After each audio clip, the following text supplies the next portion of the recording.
Double-digit thousands. In this video, I'm going to outline why I think that Marcus Smart is going to have a breakout year in terms of his shooting. On my channel, I have lamented that many terrible shooters in the NBA have progressed through their careers without any attempt to change and improve their technique. Players like Derrick Rose and Dwight Howard have made no significant changes to their technique, the number one reason that they are bad shooters.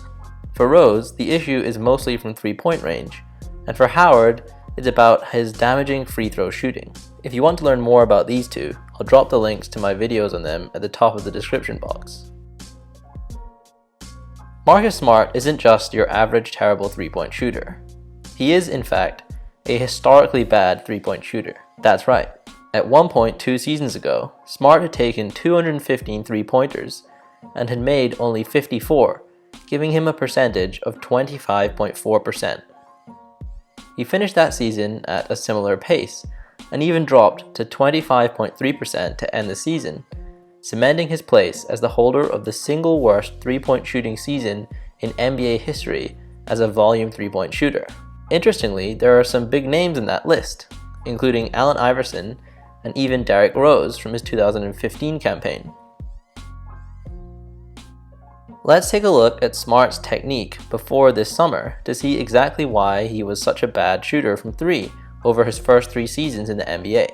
First, let's look at Smart's inefficient transfer of power from his legs to his release. As you can see, he explodes into his jump shot and gets decent airtime from his jump. Given the energy that he is expending in this movement, you'd expect that he would be generating a large amount of power into his shot. However, despite jumping a large distance off the floor, Smart releases the ball as he is starting to fall back towards the ground. This means that as his arm starts to extend, the momentum of his body does not aid his arms in their effort to push the ball up and forward.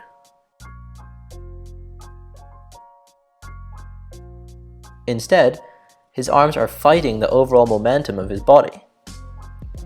This lack of power transfer from the legs to the ball is an issue that afflicts many explosive jump shooters, with Derrick Rose being the most prominent example that I have covered previously.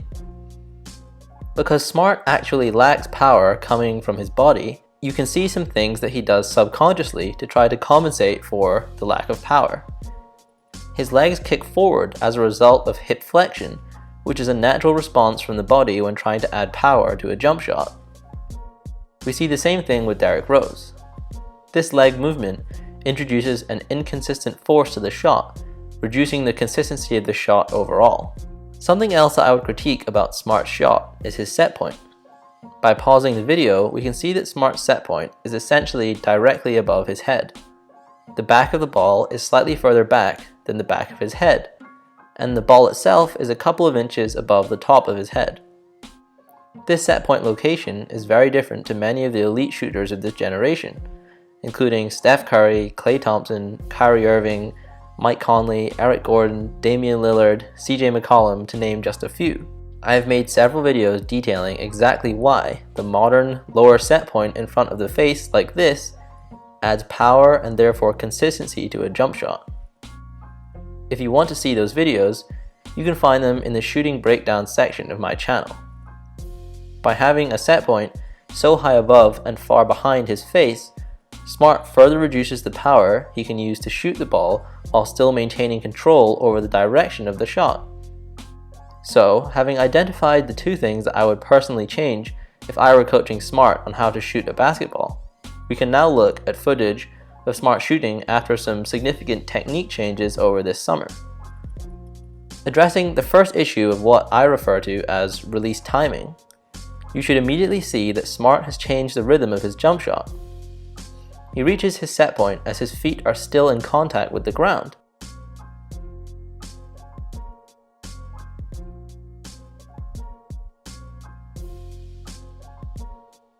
And begins to extend his arms as his legs finish their extension into his jump. This means that he releases the ball as he is still rising in the air from his jump, giving him far greater transfer of power from his jump to his actual release than before. Despite taking shots from way further back in this current video, Smart does not revert back to his old system of timing, which would be detrimental to the amount of power he can produce consistently when shooting. This gives me hope that he will be able to stick to his new, superior form. It isn't easy to see in this video, but his jump height also seems to have been reduced by several inches. This makes sense, because why would Smart need to jump so high off the ground when the ball has already left his hands by the time he apexes in his jump?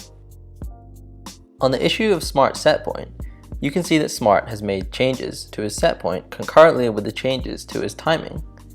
This is inevitable because it would be very difficult for Smart to maintain his old, high and far back set point while making the timing changes that he did.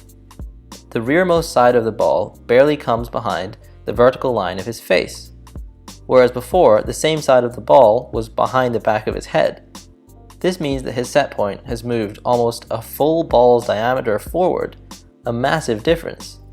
I encourage you to go out and try the two different set point positions to see the difference for yourself.